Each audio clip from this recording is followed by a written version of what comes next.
Good morning. I'd like to do something a little bit different this week if I can. I'd like to use voiceover and images as we move through the reflection this week, as we focus on the gospel and the encounter Jesus has with the disciples and then with all of us. I think it's a unique way of doing it. I think it's a good way to engage our imagination, to touch that internal dialogue that goes on between us and God. And I think it's just a different way to walk with the story. But you let me know what you think. I hope somehow it resonates with you. Hope you enjoy it. Thanks. Jesus went into the region of Caesarea Philippi, and he asked his disciples, "Who do people say that the Son of Man is?" They replied, "Some say John the Baptist, others Elijah, still others Jeremiah or one of the prophets." He said to them, "But who do you say that I am?" Let's stop there for a moment. Think about these questions.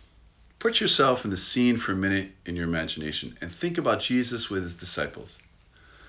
The people he's been traveling around with recently, they're having a conversation maybe while they're walking or resting, or perhaps around a fire at night. And Jesus throws out this general question: who do people say that the Son of Man is? What does he get? Stock answers from the general rumor mill. John the Baptist, Elijah, Jeremiah, all people who died. So Jesus is their spirit reincarnated?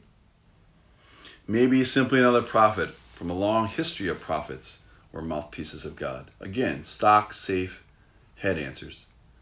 And then the scene shifts.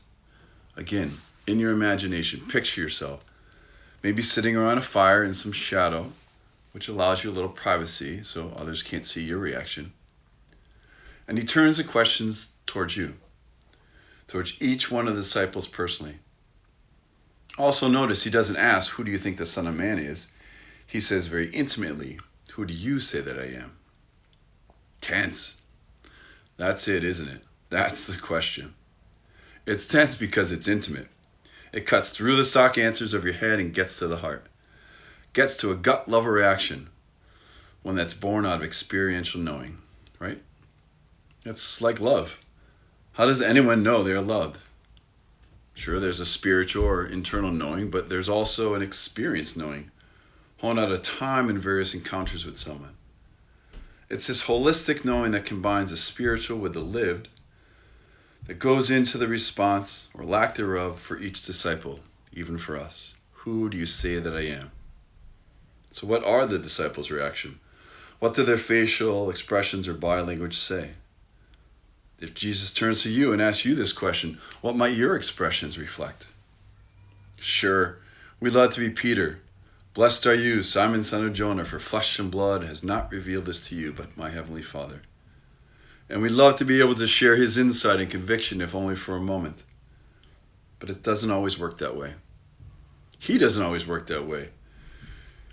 Remember, Peter, he's the one who denies Jesus 3 times later in the story. But just because we can't say what Peter said, "You are the Christ, the Son of the living God," doesn't mean there aren't times when we feel this, when we know it internally.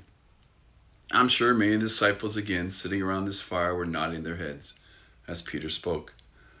Some wishing they had said it, but all trying to open themselves up to this truth and all the potential of Jesus as the Christ, the Anointed One, and the mystery and implications of this reality.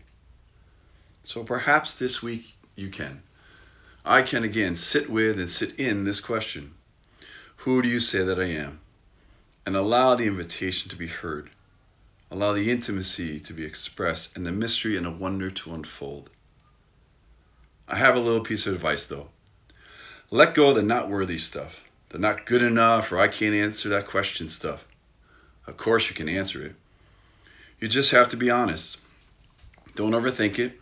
Go with your gut, trust it, and let your answer grow from there without limits or restraints or worry about saying the wrong thing.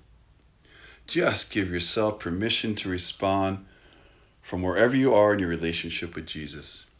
And know that God will meet you there. That Jesus is already there, and he's coaxing you to be honest with yourself and respond from your heart. Try sitting with Jesus' question at various times this week. Thanks for walking with me today. Have a great week, everyone. Peace.